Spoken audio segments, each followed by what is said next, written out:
Yo, what's going on YouTube, and welcome back to Q&A part 2. Yes, that's right. If you remember my Q&A last week, I said that when I edited it, it went like super long, like half an hour long, and I wasn't going to subject you guys to that and make you listen to me for half an hour, so I cut it into 2 parts. Last week, if you haven't seen last week's one, then you can check that out and you can see part 1. There were some pretty lengthy answers because there were some like big questions like, you know, what made you start YouTube? Where did Arekkz Gaming, the name, come from? So if you haven't seen that, then do check that out. But yes, let's get right into it. And then the last question on Twitter, then we'll move over to YouTube questions, is from Joshua Andrus, and he said, do you have any work outside your YouTube channel? And the answer now, no.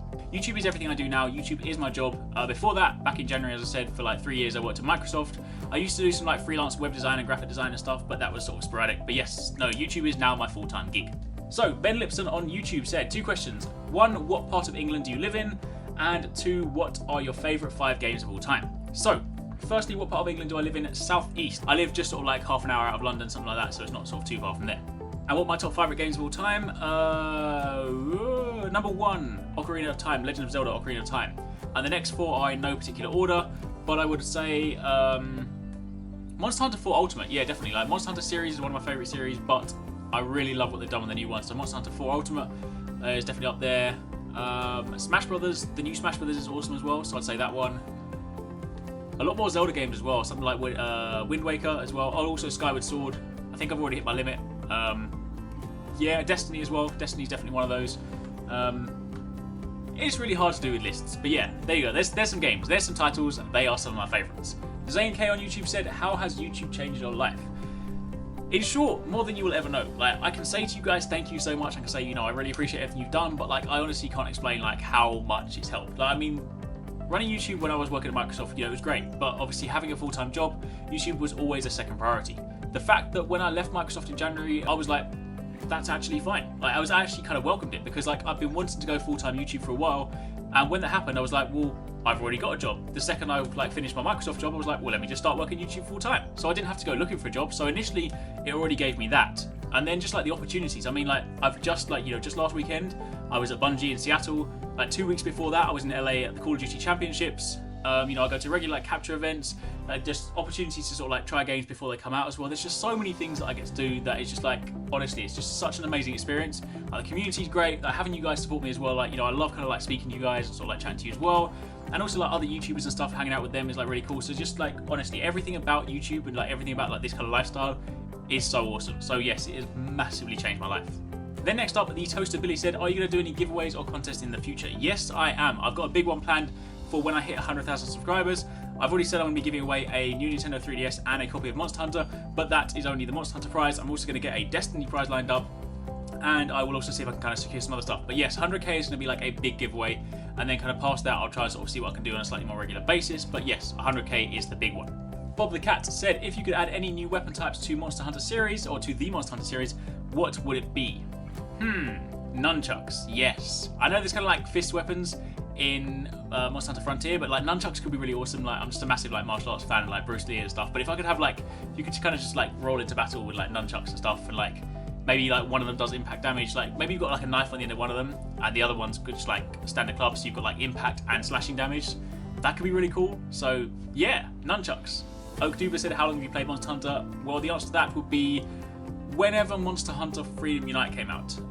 So yeah, since then, I guess it's been like probably like 6 years or something like that, I guess. I think that's probably about right. Helix Games said, if you could add or change one feature in Destiny, what would it be? I would change, or I would add, faction wars. Like if you've ever played Guild Wars, they have a thing called World v World, where it's like a massive scale PvP. You have different kind of like clans or factions kind of like fighting together to control sort of like land and stuff like that. So I would like it if they could add faction like wars in Destiny, so that way, you know, like if you just like, instead of representing New Monarchy just so you can get a shader or a weapon, you actually kind of represent that faction. So then when like the monthly or the weekly faction war happens, there's like a massive open map, and it's like, I don't know, 64 players, something like that, and you know, you've got like New Monarchy versus Dead Orbit versus Future War Cult, and then like, you know, the winner for that week, maybe they get like a buff for the rest of the week where like, you know, they get double XP modifiers or something like that, and then, you know, like you then obviously work the next week to kind of like fight for that. But it would obviously mean that if you do that, you need to kind of represent that faction and stick with it. You know, there wouldn't be like the option to say, oh, suddenly, you know, Dead Orbit won this week, so I'm going to go and change to them so I can kind of get the XP modifier. Something like that would be really, really cool. A question from Xenon on YouTube said, when Destiny first came out, did you think that Destiny would grow to where it is? And did you think that it would have such an amazing community? I don't think anybody really knew when it first came out. You know, when it first came out, like everyone was like, oh, you know, it's going to be, you know, it looks really exciting, it looks really good. You know, everyone was super hyped for it. So the initial hype was it already looked like it was going to have like a really strong community. But beyond that, you know, like any of these kind of sort of online service games, you never really know until it comes out. And even when it first sort of came out, I was playing it for the first sort of, you know, a few weeks and months, stuff like that. I didn't really know whether it would be like a game I would continue covering. But it just kind of so happened it did. So I guess the answer to your question is I didn't know beforehand. I'd hoped, yes, and it kind of like there were signs that sort of pointed towards that, but no, I didn't really know. Then next up, question from Oscar224 said, when do you think the next raid for Destiny will come out?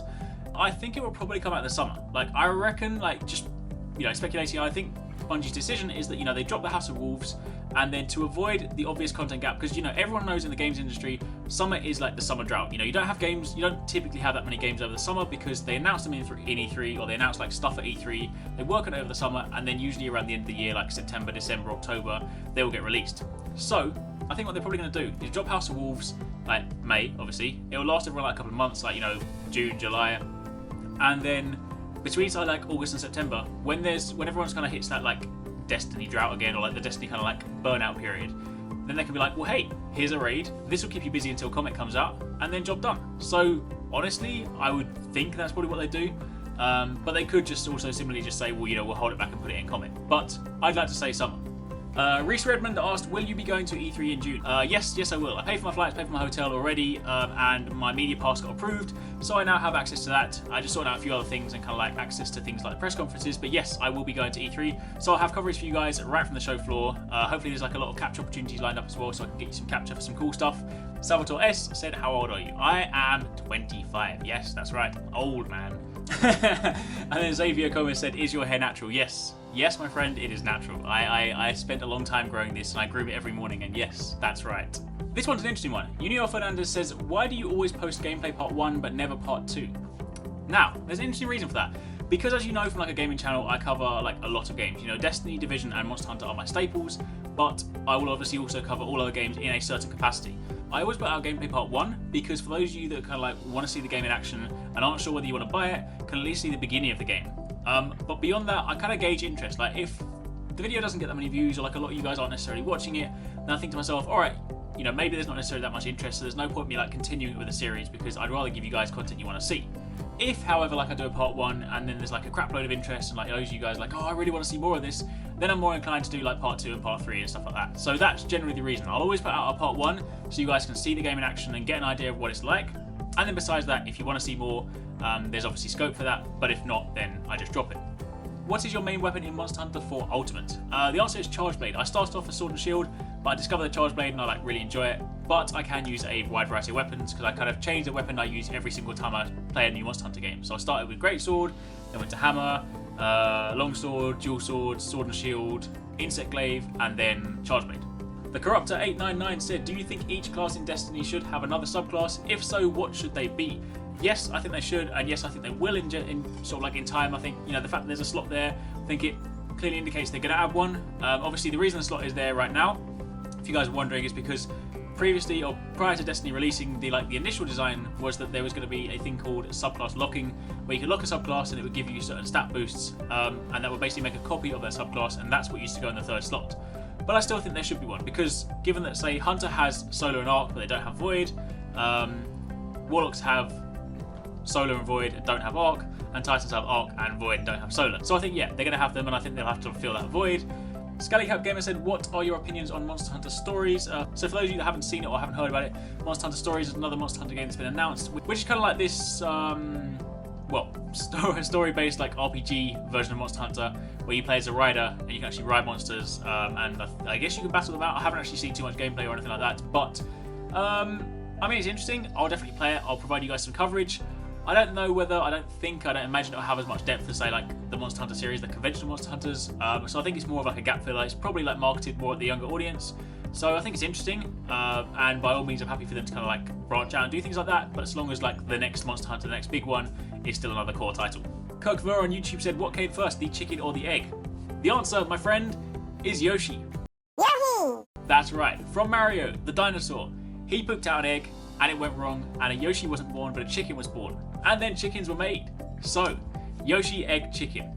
And on that bombshell, that's when I'm going to end it. So, those are the answers to the Q&A. Sorry if I missed some of your questions, sorry if some of them haven't been answered. I will obviously do more Q&As in the future. Maybe I'll do another one for 100k, who knows. But if you have any more questions that I haven't answered, by all means drop them down below and I will try and maybe like answer some of those ones there and then. But either way, thank you so much to all you guys for submitting all those questions. Hopefully now you like know me slightly better from like answering some of those things. And yeah, that's kind of it. So just like lastly, thank you very much again for 80,000 subscribers. It's so massively appreciated. I genuinely can't thank you guys enough. But yeah, here's to 100,000 and that's pretty much it. Thanks again for watching. Take it easy. Catch you next time. Peace out.